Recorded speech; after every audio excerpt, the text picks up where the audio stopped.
It's a pretty simple name, Boston Senior Home Care, caring for seniors in their home. Simple, right? But what happens when going to a home becomes life-threatening? When connection gives way to isolation? When routine is replaced by unknown? COVID-19 stopped the world, but our world still needed care.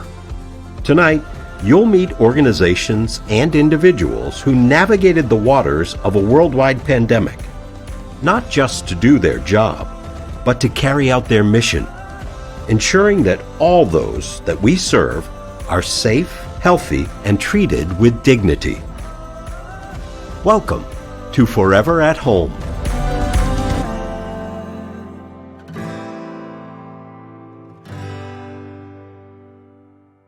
Good evening, everyone. Welcome. Thank you so much for joining us tonight.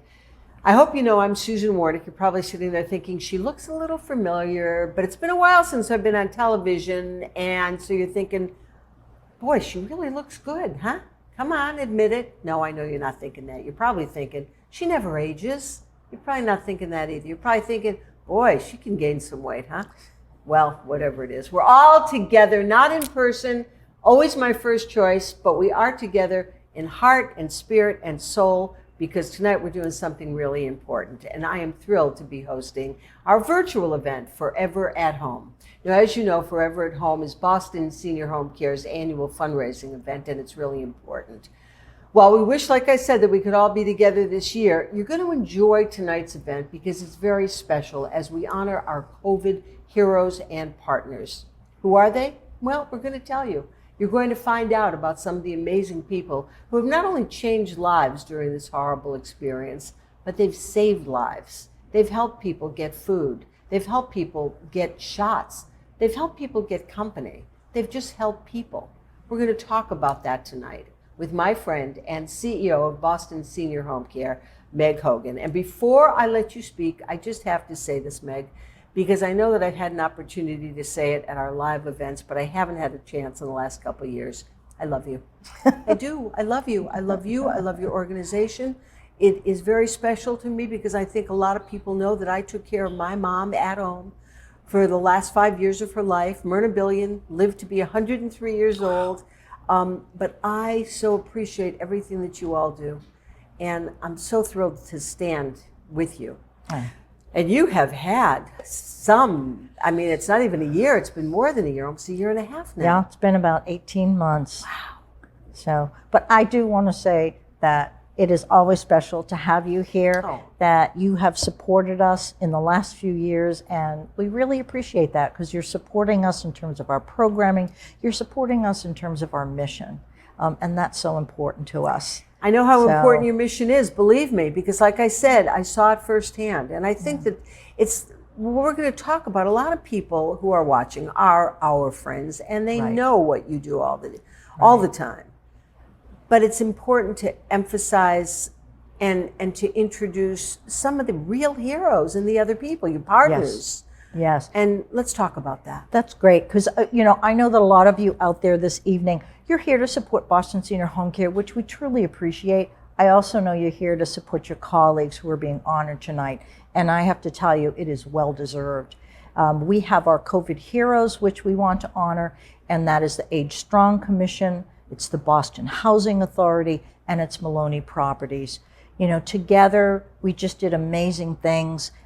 We were able to get support from them, and I hope that we supported them in terms of all the things that they needed to get done during the pandemic. So it was truly a moving period of time, and it was also it was really nice to see that we could partner together. I mean, let's face it, COVID, is there anything more grim? Was there a more scary time that was out there? And yet, if there was a glimmer of light, it was the fact that we could all come together and that we could partner and say, we're going to get through this. We are going to make sure that we meet the needs of our older adults, of disabled adults, of those that are the most vulnerable in our population. And that's what we're going to do tonight. We're going to do that both through our conversation, but also everyone out there is going to be able to hear them tell their own story. And I think that's going to be incredibly moving. Now, I don't want to forget our COVID partners. because we do want to highlight their work as well. And that is PelMed Pharmacy, it's Suburban Home Healthcare, and it's East Boston Community Development Corporation. So we want to highlight that work as well, because all of us at one point in time or more really came together and did great work in a partnership. Yeah, partnership is your word, teamwork. I mean, as I said before, it's like we're all joined in the purpose of helping and saving lives. So you mentioned obviously the challenges, but what were some of the needs and the challenges you faced? You know, I want to say that the first big memory for me, it was just as we were doing the lockdown. I'm sure everybody's familiar with the lockdown. And our case managers were already doing outreach. So we served a little over 8,000 consumers and said, we've got to figure this out. Who's home all by themselves? Who has family? Who has some family but not, don't get to see them very often? And then who might be ill, either with COVID or with other sicknesses? And then what we did is we said, okay, we've got our baseline. So now let's figure out, are we going to do friendly check-ins, which we did. So we might call someone who's all by themselves 2 or 3 times a week. And they would say to us, you're the only call we get. Yeah. We made sure that there was food available, which, we'll talk about later, but, there was a food shortage for a period of time as people were kind of going out to the stores and the shelves were bare. We all experienced that. So, there was just so much work that we all did and came together, and we're just really proud of that. Well, I mean, you mentioned food. I mean, isolation for the older generation. I mean, I saw it with my mom. She and I lived together. Right. We had each other. We would talk. Right. I can't imagine what it must have been like and still be like, for people who are just alone. I mean, You said it breaks my heart. Some people said to you, you're the only call I got. Oh. Some of the things that people said, and this is where we really came together, was we were calling and they said, we can't get groceries. Yeah. We can't go out. We're in lockdown. They're not delivering anymore. Because I don't know if people remember that, but grocery stores stopped delivering because they were getting overwhelmed with the orders and they were short-staffed. And so, we huddled together because there was a small group, but they were saying, I don't have food for tomorrow. I don't have food at the end of the week. So we got together, and this is actually a story about our COVID partner, but we said, let's call Mike Roper, because he always says yes to everything. And he's from Suburban Home Healthcare. So we called Mike, we told him the story. He said, okay, we're gonna get homemakers in place, we're gonna get them in cars, and our case managers work with those homemakers. We got groceries ordered. They had to drive outside of Boston because you couldn't get groceries in Boston. Yeah. And drove back and then got groceries to those people. So, that's just one of many stories. But we also said, okay, long term, because that's a great short-term strategy, but, we did a lot of emergency food deliveries where we were delivering fresh produce, meat, different articles that would come in on a regular, consistent basis. We had upwards of 100 of our staff that volunteered over the months to not only be there, because it wasn't like they were coming in these nice little packages, these big boxes of food would come, they'd line up, they'd be bagging the groceries, and then they'd be bringing them up to the apartments in the community housing settings because you didn't want people congregating. And I'm talking 100, 150 bags of groceries. And this was 7 days a week. People were out there, Sunday through Saturday, just making sure that people had food on the table. Yeah, and you mentioned the word volunteering. Yeah. These were not people who were being paid lots of money to go do this. I mean, this was coming from their hearts. So, and then there's medication. I mean, you're talking about food, but medication. Right. Yeah, we saw that quite a bit. We would make phone calls. In fact, we had our SCO staff, even during lockdown, we had our case managers that would go out and pick up meds because they would call and the person couldn't get their medications. So they would go out, get the medications, and bring them to the home to make sure that people had what they needed. And then finally, vaccinations become available. Yeah. And that's a whole other thing. I mean, tell us a little bit about what that challenge was like. That was when we truly had very tight partnerships with Age Strong, with the Boston Housing Authority. The state did a great thing, and what they did is they said, we recognize that frail elders and others may not be able to get out. They can't manage Gillette Stadium. I mean, think about that. Yeah. Someone that's 90 years old is using a walker. They're not going to be able to navigate that system. Much younger people couldn't navigate the system. Right, exactly. So there were a number of housing sites where they made vaccinations available. Because of the way it was delivered when it became available, there were times we only had a few days' notice. So again, with Boston Housing Authority, and you're going to see this later in the films, with Natalie from Maloney Properties, with Francina, we worked very closely with them. We scheduled staff because, again, it wasn't just about getting the vaccine. It was about what language do they speak? They have to fill out applications. How are we going to help them to fill out these applications in their own language? So again, we deployed over 100 staff in different housing buildings so that we could make sure they understood. Sometimes we kind of coached them and coaxed them to get the vaccination. And that was over a period in about 3.5 months, we vaccinated about 1,500 people. Wow, truly So, remarkable. yeah. You know what, we are going to talk about who the heroes are and put the spotlight on them. But it's so important. You can text a donation, you can go to the website. The information on how to get to the website and how to text in a donation is on your screen, and I'm urging you. We'd all like to write a big check, for sure. We would all like to say, oh, whatever you need, here it is.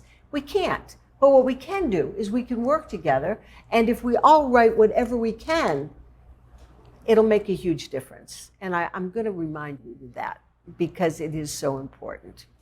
And going back to the heroes, Age Strong. You mentioned Age Strong. Huge, remarkable stories from Age Strong. Tell us a little bit about that. So Age Strong was a great partner. They did an enormous amount.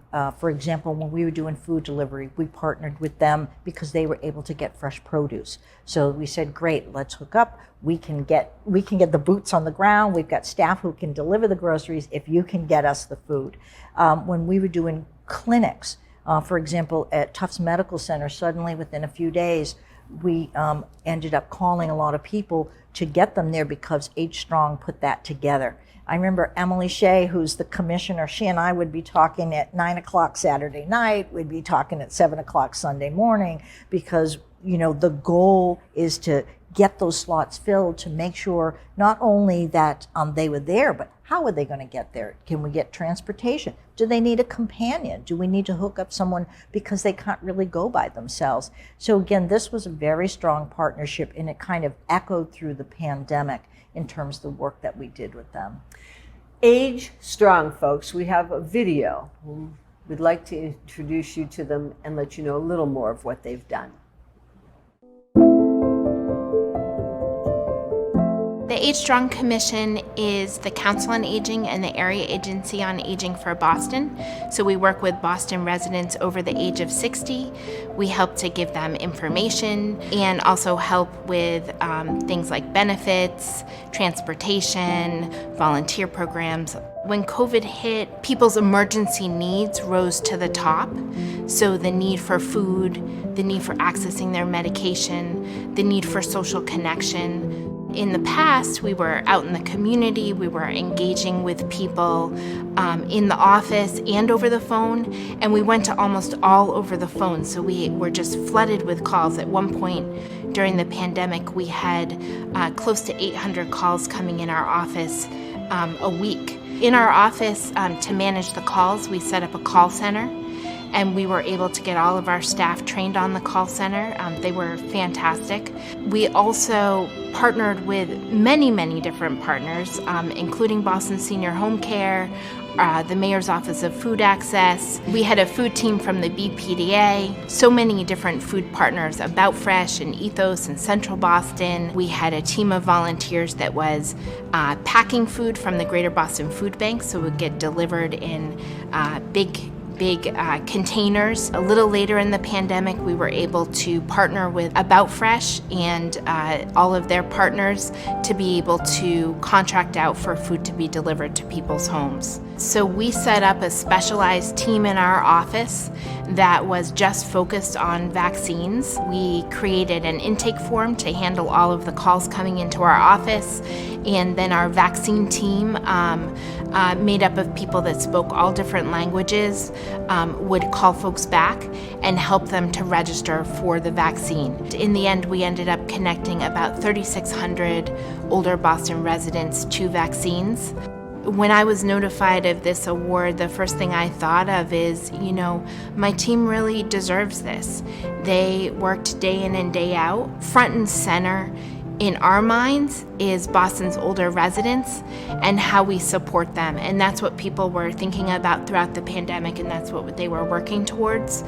And so I can't say enough about my team and, frankly, all of our partners, our aging services partners throughout the city. We've received many cards and many thank yous for the work that we did, but I was looking back at this one card in particular about our food box program, and the food box program had a lot of vegetables in the box, a lot of fresh produce. And she said she shared the food with her sister, and she said, I'm from the South and I'm from the country, and we know fresh produce when we see it. And it was so, for her to be able to get fresh produce instead of using canned produce, and it's the kind of produce that she grew up eating, and meant a lot to her to have that throughout the pandemic.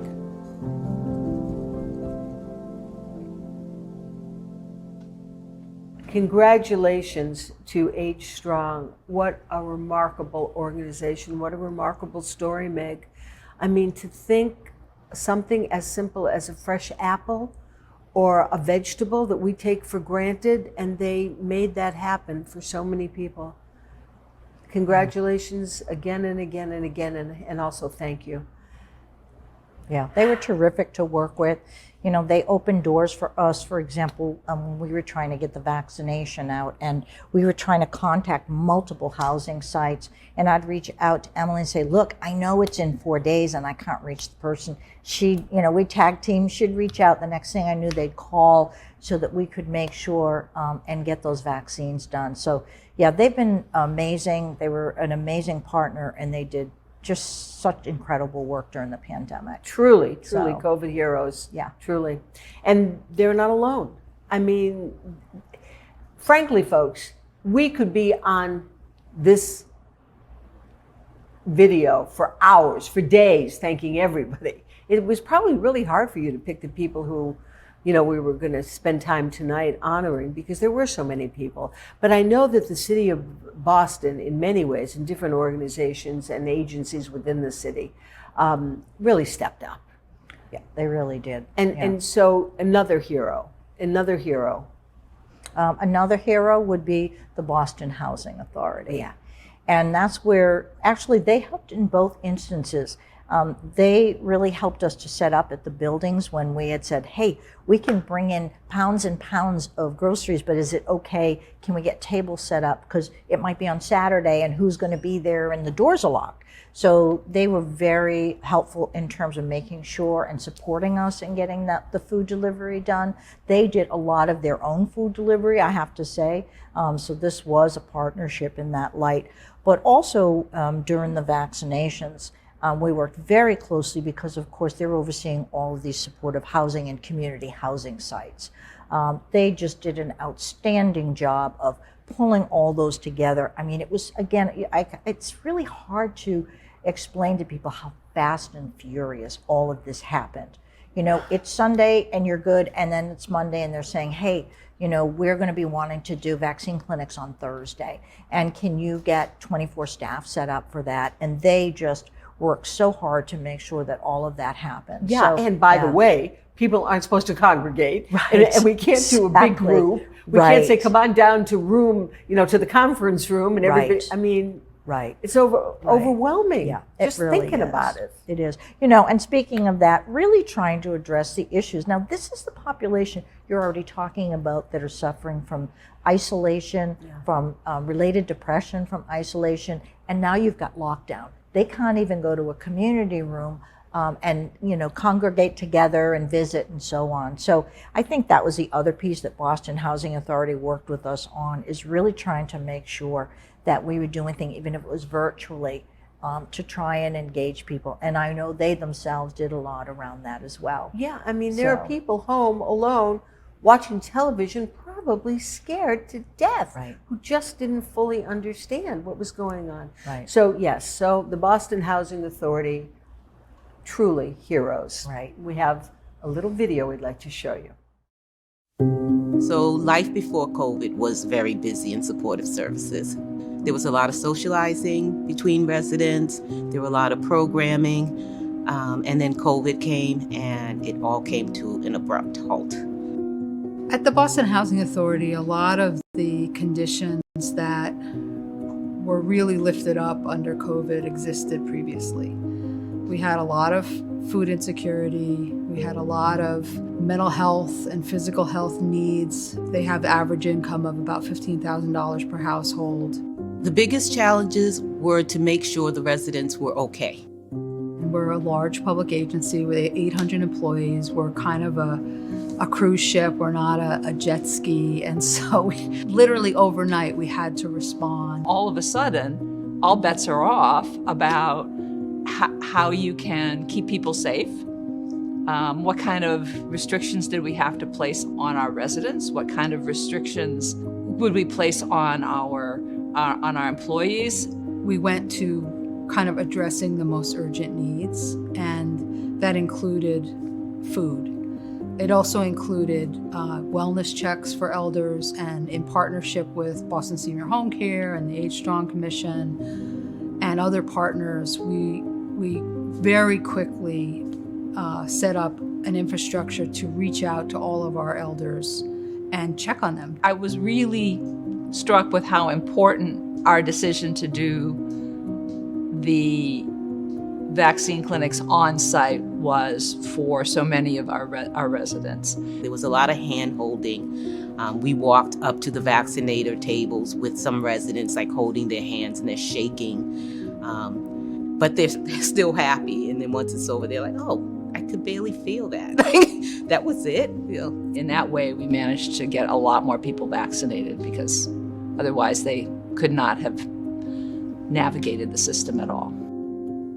I was incredibly proud of the way that BHA folks stepped forward and just took on the challenge. And they, these are folks that are working on the front lines. They're going into housing developments. They're there to serve residents. They didn't get to go home. They didn't get to work remote. I mean, some of our central office folks went home. Our site staff stayed the entire time. And so, yeah, I really worried for them. And we had to ensure that we were refining our protocols every week for how to keep our employees safe.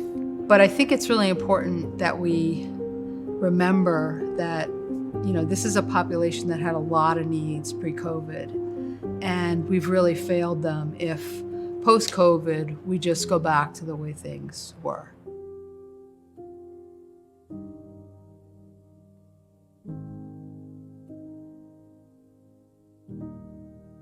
Boston Housing Authority really has always done, continues to do a remarkable job. And frankly, folks, it is thanks to all of their staff and volunteers, as you just heard. And it's funny, Meg, I kind of laughed when I heard her say that there were some people getting the shot and they were shaking.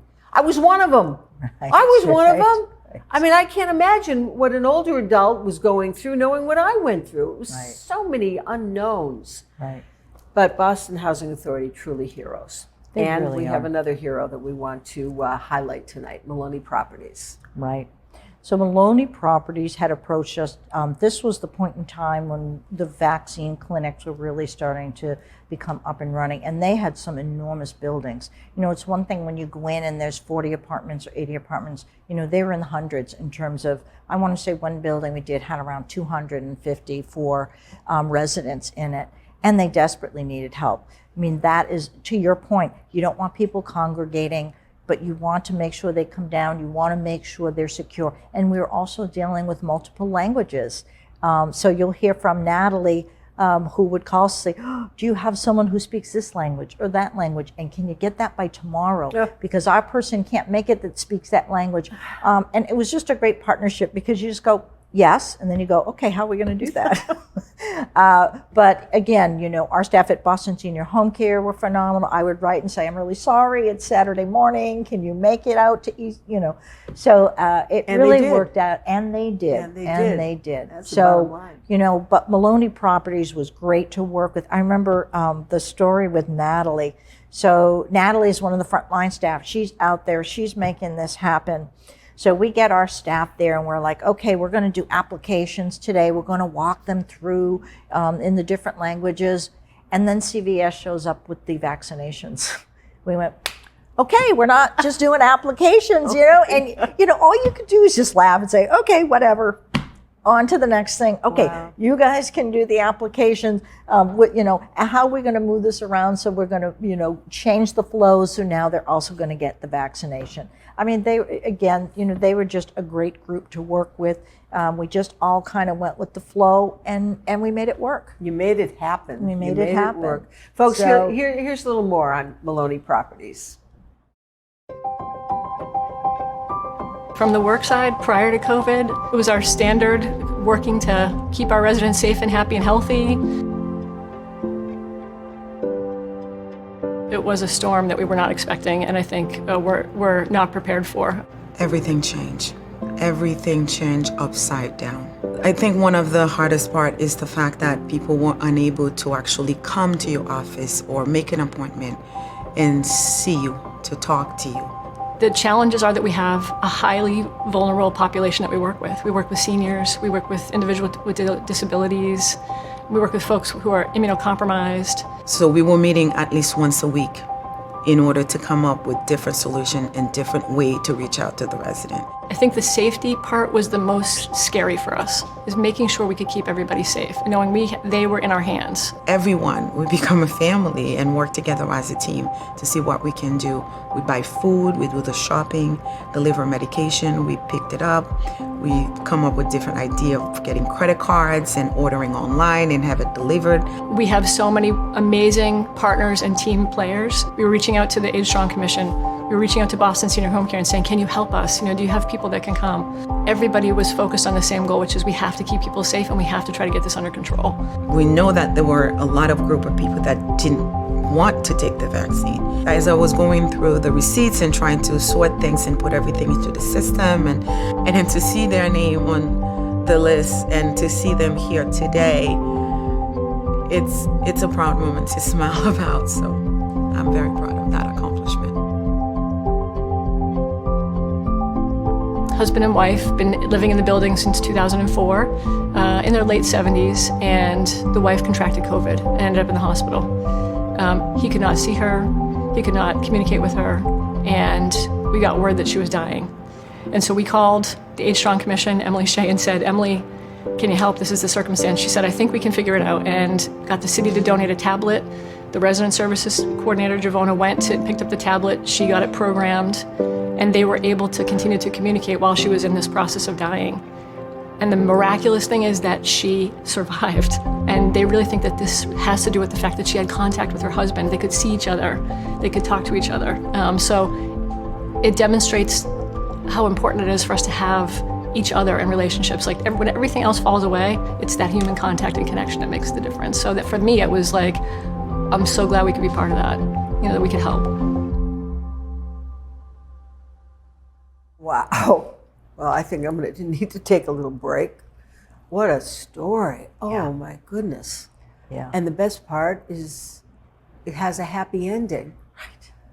Right. It had a happy ending because everybody at Maloney Properties and the city and your folks all got together and they made that happy ending happen. Wow. The two of them obviously have been through a lot. Right. You know, I'm glad that they shared that story because it's been truly hard. It has been hard. I mean, that's what this is all about. I mean, it's you put names and faces and experiences And you know what, folks? I'm not going to apologize for getting a little misty here. I mean, it's been really hard, Megan. It's been really hard for you folks who've been in the front lines. And I know it's been hard for all of you at home, too, because I know everybody who's watching tonight, you're hearing these stories for the first time, but you all have your own stories. I know that, believe me, because I know a lot of you. I've met you at our events, and I know some of you who are watching are my friends, and you know what I've been through.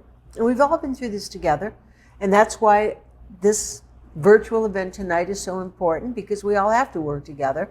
And I'm going to use this as going to try to compose myself by asking you for money. What better way to actually transition to our main message tonight, which is that we all have to do it together, and we have to continue to do it together. And the way all these organizations can work together and save lives, like you just saw, with something as simple as a tablet, is thanks to your generosity. So please make a donation now. You can text it in, or you can go to the website, but please do. And if you're saying, Susan, I already did it. Well, thank you. And now do it again. There's nothing that says you have to just give once, right, Meg? That's right. And I do want to say, I hope that this illustrates where your dollars go. Yes. When we were talking to Mike Roper and saying, how do we get those groceries? Because people were running out the next day or the end of the week. Yeah. I didn't have to worry about it because I had donations. And I knew, people like Mike was saying, well, how are we going to pay this? Let's not worry about it now. And I said, I know I don't, because people have been generous and they've donated to us. And now I can turn around and utilize those funds to make sure that people have food that week. So perfectly said.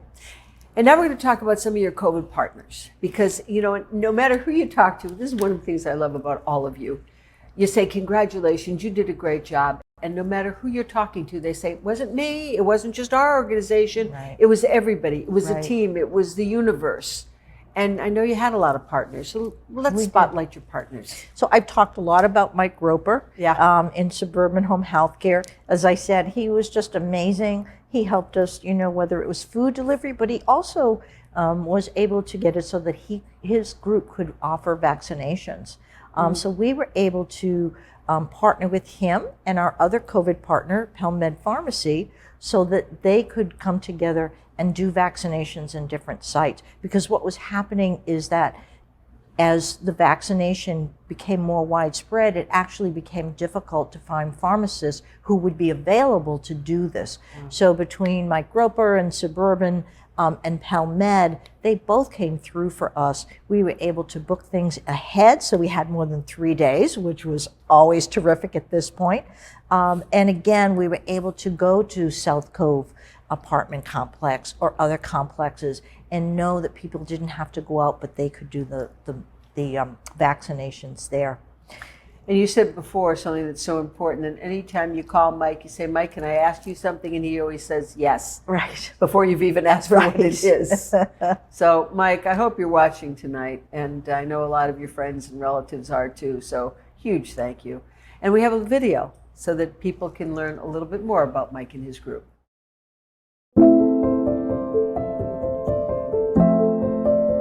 It was challenging because at the beginning they're afraid of COVID. They don't really want the nurses to come in. They're just afraid that the nurse might carry COVID and they might contract it. A lot of these patients are in elderly buildings which have like hundreds of elders in there. So we had to make sure that we were seeing the patients, keeping them safe, keeping us safe, and then minimizing the spread of the virus as well. We start at the beginning getting our clinician vaccinated, and then the home health aides, and then later on we work with Boston Senior Home Care to get the residents in Boston to get vaccinated as well. When you get into the patient's house, you're actually looking at the whole patient. You're looking at their financial aspect, their social aspect, their home environment. Are they safe? Do they have food? So some of those things we can control. We can take care of the medical needs and we can take care of some personal care items, but a lot of the things we cannot do, Boston Senior Home Care really comes into play by providing PCAs, Meals on Wheels, shopping assistance. Those are some of the things that we can't always provide, especially on a skilled Medicare case where we can't stay in there long term. So Boston Senior Home Care really picks up where we leave off as far as where our care goes. And we want to make sure that there's good continuity of care, and Boston Senior Home Care really helps us out in that respect.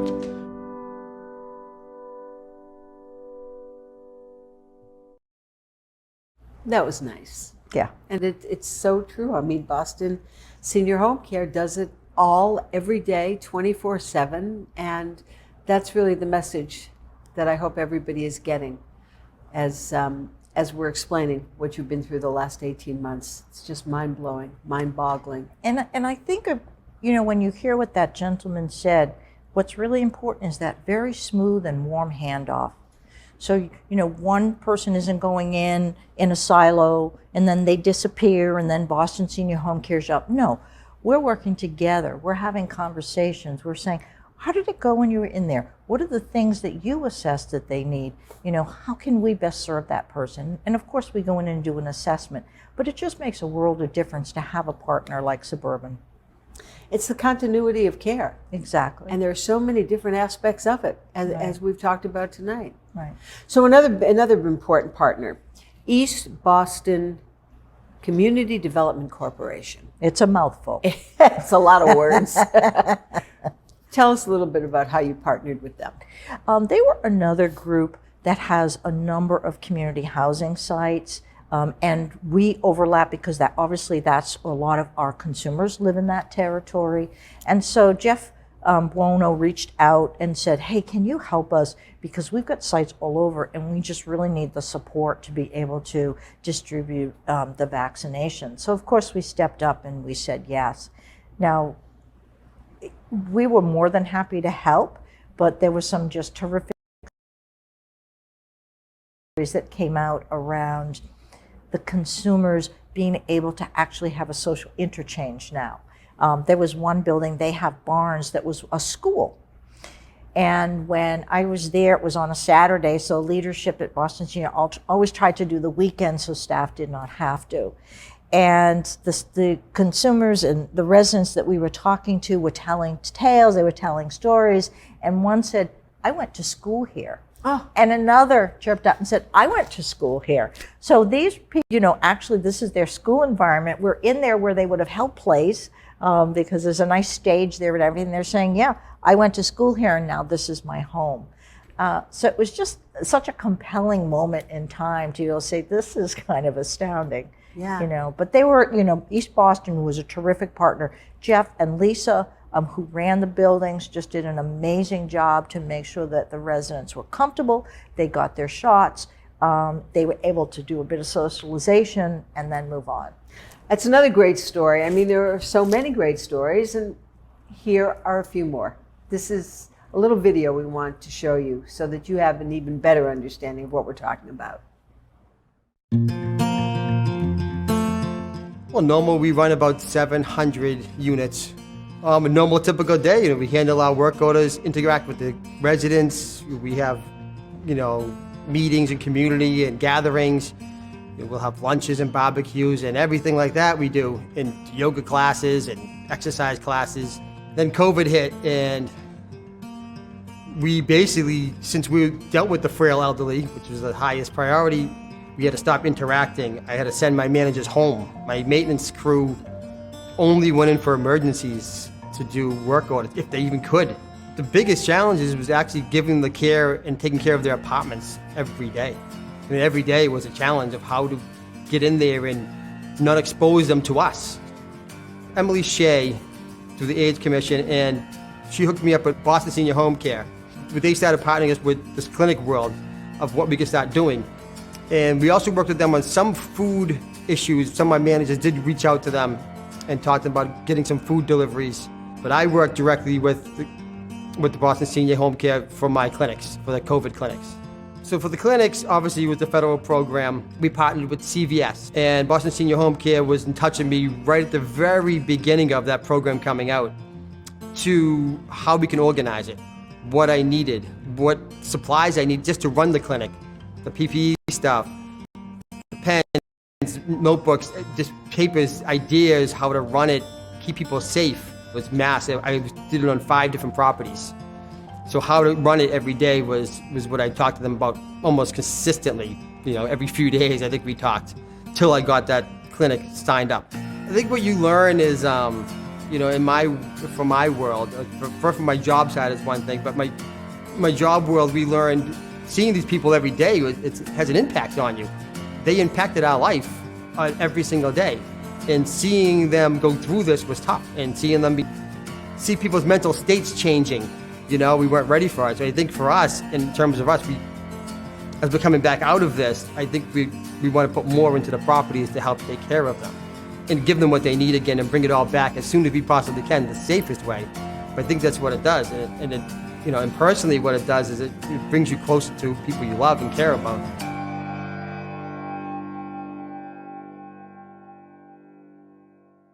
We did redefine a lot of terms in the last 18 months through COVID, and boy, family is one of them. Family no longer means that you have to be related by blood.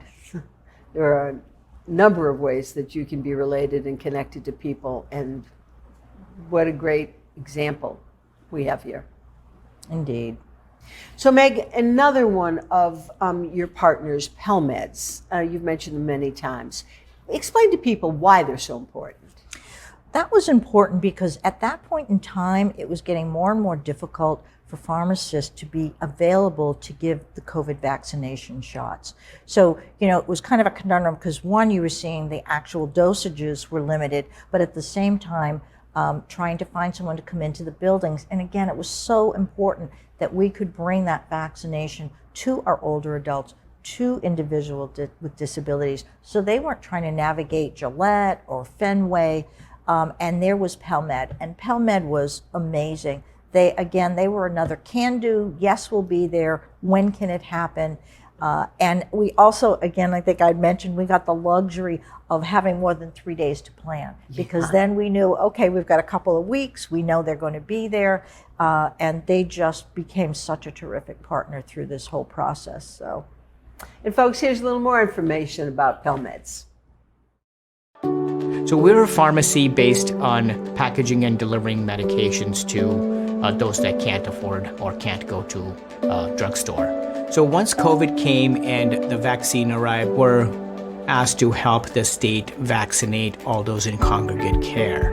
The issue was that they couldn't get to mass vaccination sites such as a Gillette or a Fenway Park for multiple reasons. One being transportation and access, and two, more importantly, because of the fact that they were high risk. So we made it our goal to get as many folks in these types of settings vaccinated as soon as possible. I was matched up through the Boston Housing Authority with some of the buildings in the city of Boston, and through that I was able to partner with Boston Senior Home Care to help facilitate that. So they were a great partner to work with. They provided the space, they organized the staff to help residents come down to a main area to get vaccinated. They helped us with all of the logistics, and vice versa. We would go in, set up a time for the clinic, and they would have the staff assist us in getting the residents down to get vaccinated. And then, with the vaccine, it was a two-step process. So 3 weeks later, they had coordinated the schedule for the time, as well as making sure the staff and the residents were available to make sure that they got their vaccines. We are working with them to not only just do boosters, but flu vaccines, and also other ideas that we have come up with in helping with patient care. And as we keep saying, Meg, it has been truly remarkable, but it's not over. No, it's not over. Oh, but we're able to be over. I mean, this is an ongoing, COVID is still just a daily concern and challenge. It's true. We're still dealing with safety in our buildings. We're still dealing with masks and making sure that when they do home visits, that the case managers are feeling comfortable, that the residents are feeling comfortable. We've been doing a lot of work with our consumers who've been frightened. You heard it in the story saying, people didn't want people coming in the home. And so we were calling as a voice of encouragement saying, okay, yes, COVID's still there, but now you're vaccinated. Let's talk about what services you need to come back into your home. And because of the work of the case managers, we saw those cases turning around and allowing services back in their home. And let's face it, this is a frail population. They should not be going without services. So, oh, absolutely. I mean, and not only a frail population, but a frightened population, Right. No, that's because the level of understanding is not generally, at least my personal experience. My mom, as I've talked about so often, Myrna, lived to be 103 years old, spent the last 5 years of her life with me, and was sharp, was with it, Meg. I mean, anybody who knew her, my friends liked her more than they liked me. She looked better on any given day, you know. We were still going out to eat and having a great social life. As a matter of fact, she would look at me and she'd say, "You're wearing that? Go change, Susie. I'm not going with you like that." I mean, and it was actually humorous. But my point is that as wonderful as she was, her mentality changed. As she got older, her ability to grasp and understand things, and that was living with me. Yeah. And it was challenging for me too, and I'm not going to say it wasn't. And I know that there are caregivers who also rely on you and your partners to provide help and support. You know, that it's a great point, Susan, and I think sometimes we don't talk enough about that, but this was such a trying time for caregivers, because think about it, you know, they have their person, their mom, their dad, whoever the loved one is in their home. Boom, lockdown happens. What happens? No more adult day health center. Okay, so one area of big support for them, they might have been working. They might have been working part-time, they might have been working full-time. Now they're facing this awful decision of saying, I can't send them to adult day health. How do I take care of them? Do I have to give up my job? At the same time, it also cut off any access they had. If you read any literature, as you lived it, it's how do you make sure that you yourself don't get too isolated as the caregiver because you're afraid to leave the home, right? You're saying, how long can I leave mom? And she's going to feel safe. And that's under ideal circumstances, Right. you know, that drop COVID and these other challenges Right. into the mix. And it's, yeah. Right. We had care advisors. So part of what we did is we put care packets together, and our care advisors massed went out and delivered them. So there were adult day health type activities in the bag. We actually put grocery gift cards in the bag and other items just to help out. And it was really interesting because they were very grateful for it, but they also said, wow, you know, you care. I mean, that seemed to be the biggest impact, is that someone actually was recognizing what these caregivers were going through in this difficult time. It's important. Yeah. You know, we really tried to shift in terms of being virtual too. So it worked out well because we were just launching, people are probably more familiar with an iPad, but this was called Birdsong Tablet. And there were a lot of activities that people could utilize. So we gave out a lot of Birdsong tablets to caregivers. It was a way for them to stay in touch with other family members, activities. We put together virtual support groups. They could run those through the Birdsong tablets. So we really tried to recognize, reach out, and support them as best we could during this time. Oh, you did a great job. I mean, the stories, we continue to hear them. I think our message as we wrap up our time together tonight is what? Well, first, I hope that you found these stories compelling and moving. We hope that you'll continue to reach out and support us financially. Just if you haven't done it already, please make another donation this evening, or make a donation this evening. That would be truly, truly appreciated. I also, if it's okay, I want to take a moment, because I want to take one more shot at saying thank you to the Boston Senior Home Care staff, because they just were such heroes themselves through all of this, with all the work that they did between vaccinations and getting food and everything else. So a big thank you to them. And I also want to thank our board, because they were incredibly supportive. They were calling, what can we do? Can we deliver groceries? How can we help out? So I do want to thank them. And then I think, you know, we also want to thank our sponsors, because, you know, without their support, we couldn't continue to do this work. And I know that we have a couple of premier sponsors and so on that you've already thanked, but a big thank you to all of you who's helped us. Yeah, huge thank you. Can't say thank you enough. I mean, that's really what it's all about, folks. It's about the gratitude. You know, in this life, as we say all the time, is there anything more important than helping another human being? And you're not just helping them, but you're saving their lives in so many situations. So that's what's going to be our final message tonight, I think. Thank you for joining us. Thank you for being supportive. Thank you for caring. And please continue to care and support us. You can text a donation, as I've mentioned a few times. How to do that is right on your screen. Or if you feel more comfortable going online, please do that. Or do both. How's that? We'll never say, no, it's enough, really. But what we will always say is thank you. Thank you for everything. And we will all be together in our next event. That is for certain. And we'll be able to hug and we'll be able to look each other in the eye and really say thank you for everything, which will be my last message tonight. Meg, to you and your staff, you are remarkable. And for the hundreds of thousands probably of lives that you have touched and will continue to touch, I'm going to be the person for all those people who says, thank you. Thank you. And thank you again for joining us, Susan. It's always a pleasure. I'm so proud to stand with you. So, thanks, folks. Good night.